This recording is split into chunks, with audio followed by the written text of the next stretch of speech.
Bonjour. Aujourd'hui, je voudrais continuer avec la leçon 6. Le titre de la leçon, c'est le Messie. Bon, plusieurs se demandent Messie, qu'est-ce que ça veut dire? Bon, originellement, ça veut dire celui qui est oint. Oint dans le sens que celui sur lequel on a versé de l'huile pour dire que c'est l'élu ou le choisi. C'est Jésus le Messie, le Christ, c'est le même mot. Celui qui a été choisi par Dieu dès le commencement. On voit, si on lit l'Ancien Testament, qui a été écrit sur une période d'environ 4000 ans, il y a quelqu'un qui a fait des calculs, il a fait des recherches, puis il y aurait 332 promesses ou caractéristiques du Messie dans l'Ancien Testament qui a été donné sur une période de plusieurs milliers d'années. Ça l'inclut où est-ce qu'il va naître, de qui il va naître, de quelle tribu, la ville où il va naître, comment est-ce qu'il va être appelé. Jésus est né à Bethléem, mais on l'appelait le Nazaréen, comme s'il venait de Nazareth. Comment est-ce qu'il était pour vivre, comment est-ce qu'il était pour être traité par les autres, comment est-ce qu'il était pour mourir. Fait que tout ça, c'est écrit en détail sa vie dans l'Ancien Testament à différents endroits qui sont des prophéties, ce qu'on appelle des prédictions par rapport au futur. Les chances que quelqu'un d'autre aurait pu remplir ces conditions-là sont presque nulles. Là, si vous regardez dans la feuille, c'est 1 à la puissance 17. Là. C'est comme impossible. Fait que Jésus a rempli ces caractéristiques-là. On voit dans l'Épître aux Hébreux, ça dit « Après avoir autrefois, à plusieurs reprises et de plusieurs manières, par des rêves, des visions, des signes, parlé à nos pères par les prophètes, Dieu, dans ces derniers temps, nous a parlé par le Fils. » Ça, c'est dans Hébreux 1:11. Dieu nous a parlé par le Fils Jésus, le Messie, ou Jésus le Christ. On voit que des promesses qui ont été faites à partir du début, à partir d'Adam et Ève. On a vu dans les dernières études la semence de la femme. C'est une promesse qui a été faite à Ève, que de elle viendrait un sauveur, un Messie. Cette même promesse-là a été redonnée à d'autres, à Abraham, à Jacob, à David, à Moïse, à plusieurs prophètes au travers l'histoire.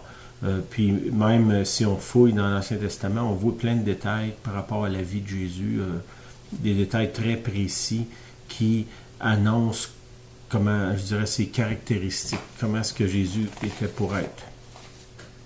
Dans ces promesses-là, comme je vous disais, il y a sa vie, son ministère, sa mort, sa résurrection, puis aussi la seconde venue du Christ, ce que les croyants en Jésus, dans toutes les églises, croient que Jésus a dit quand il est parti, il a laissé les disciples dans les actes des apôtres, Jésus a promis qu'il va revenir pour chercher ceux qu'il a appelés ou ceux qu'il a sauvés.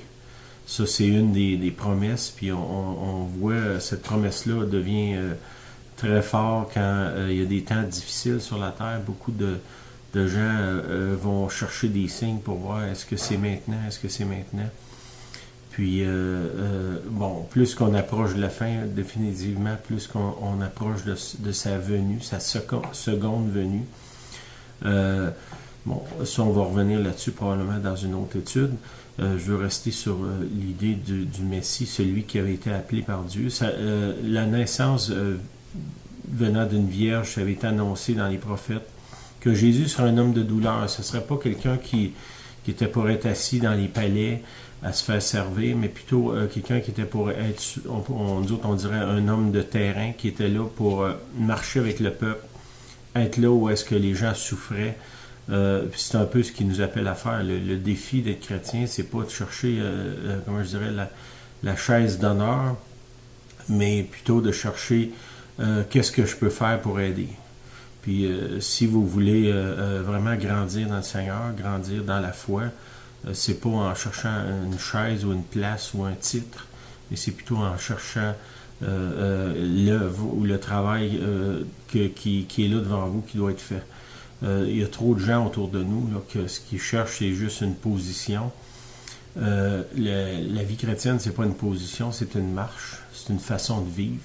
Puis cette façon de vivre-là, c'est de servir des gens qui, comme j'ai déjà dit précédemment, qui des fois ne méritent pas qu'on les serve.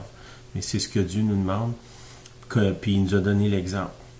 Je pense aussi au Messie. Ceux qui partent des religions, appelons ça de même, souvent ceux qui croient dans ces hommes-là, comme Jésus, il y en a d'autres aussi, qu'est-ce qu'on doit chercher? C'est à imiter celui qui a fondé cette religion-là. Dans le cas du christianisme, c'est le Messie. Si vous regardez dans d'autres religions, si vous regardez les actions de ceux qui ont dirigé ou parti ces religions-là, si on se met à imiter ça, définitivement, il y a énormément de dommages qui vont se créer sur la terre. Le message de Jésus, c'est un message de service, d'amour, de paix. Oui, c'est vrai que les chrétiens, à travers les âges, n'ont pas toujours imité le Christ dans leur action. Jésus, quand il était dans le jardin de Gethsémani, puis qu'il y a des soldats qui sont venus pour le prendre, Jésus a dit, mais si je voudrais, je pourrais appeler une légion d'anges pour me défendre. Puis il ne l'a pas fait. Ça fait que si nous, on est supposément les imitateurs de Christ, mais on ne devrait pas être ceux qui partent des chicanes ou des guerres. Même, comme je vous dis, si certains gens qui se sont déclarés chrétiens dans le passé l'ont fait, ils n'ont certainement pas imité le Messie ou le Seigneur lui-même. Ça dit aussi, dans l'Ancien Testament, c'est la façon que Jésus était pour être arrêté, qui a été pour être frappé par les soldats romains, qui était pour faire tirer sa tunique, le prix que Judas a reçu pour livrer Jésus, ou le vendre, on pourrait dire. Ça, ce montant d'argent-là a été écrit dans l'Ancien Testament, c'était déjà prophétisé. C'est que Jésus s'est pas comme fait prendre dans un piège, il a simplement accompli les paroles qui avaient été données sur lui. C'est sûr qu'à un certain moment, ça a été difficile. Je m'imagine dans son esprit, quand il était dans le jardin de Gethsémani, les doutes par rapport du Père, par rapport au Père, de vouloir sauver une humanité qui ne veut pas de Dieu, finalement. Puis il a fini par obéir quand même, puis d'aller de l'avant, puis aller sur la croix. La façon dont il était pour être enseveli, dans quel tombeau il serait, la façon qu'il était pour ressusciter le troisième jour, c'était tout prophétisé dans l'Ancien Testament. C'est toutes des promesses qui ont été faites, que Jésus a accomplies. Ça dit qu'il est ressuscité, puis qu'il est monté, puis il est assis à la droite du Père, puis il est là, puis il intercède pour nous. OK?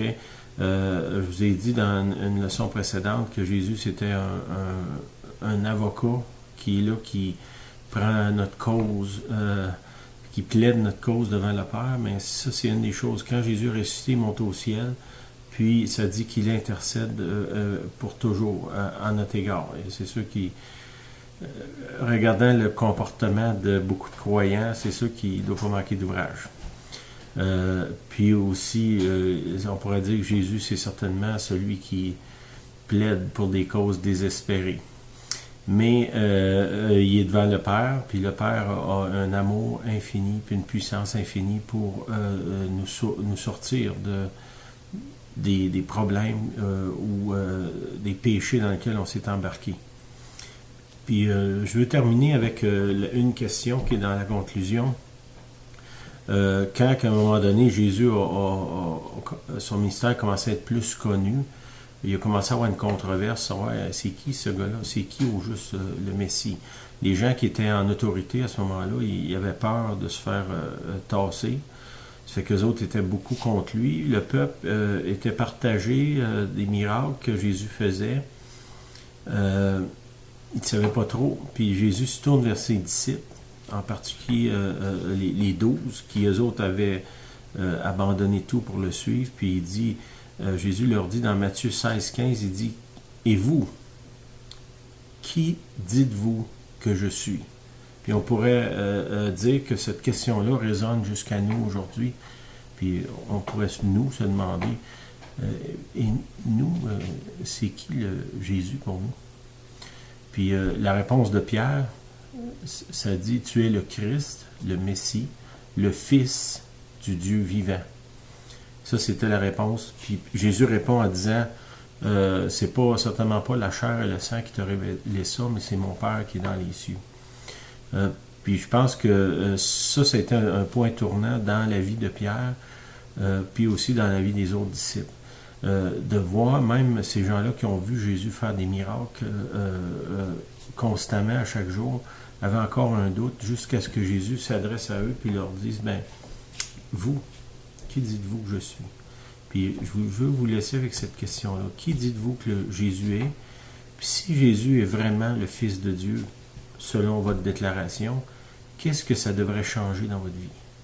Si Jésus a fait tous ces sacrifices-là pour moi personnellement, bon, premièrement, ça devrait changer ma vie. Puis changer les buts de ma vie. La raison pour laquelle je vis devrait changer si j'ai reçu vraiment le Messie dans ma vie. On pourrait dire que si lui est mort pour moi, moi je devrais vivre pour lui. Puis ça vient simplement quand on est capable de répondre à cette question-là, qui est Jésus pour nous. Je veux prier avec vous pour on va prier ensemble, parce que c'est la même chose pour moi, là. Seigneur, je te demande de te révéler à nous comme le Messie. Et Seigneur, qu'on puisse avoir une ferme réponse à cette question-là, de savoir qui tu es. Puis, Seigneur, je te demande que cette réponse-là apporte dans nos vies un changement tel qu'on va vivre pour toi, au lieu de vivre pour nous-mêmes ou de vivre pour les autres, mais on va vivre pour toi, Seigneur. Puis je te rends grâce pour ça, parce que tu as daigné faire ce sacrifice-là pour nous. Puis à cause de ça, Seigneur, tu peux devenir notre roi et notre sacrificateur pour toujours, selon l'ordre de Melchizedek, comme ça dit dans un des psaumes. Je vous laisse avec ça. Bonne semaine. Réfléchissez à cette question-là. Puis soyez pas trop vite pour y répondre, mais plutôt réfléchir avant, puis répondez sérieusement. Puis définitivement, ça va amener des changements dans votre vie. Merci. Bonne semaine.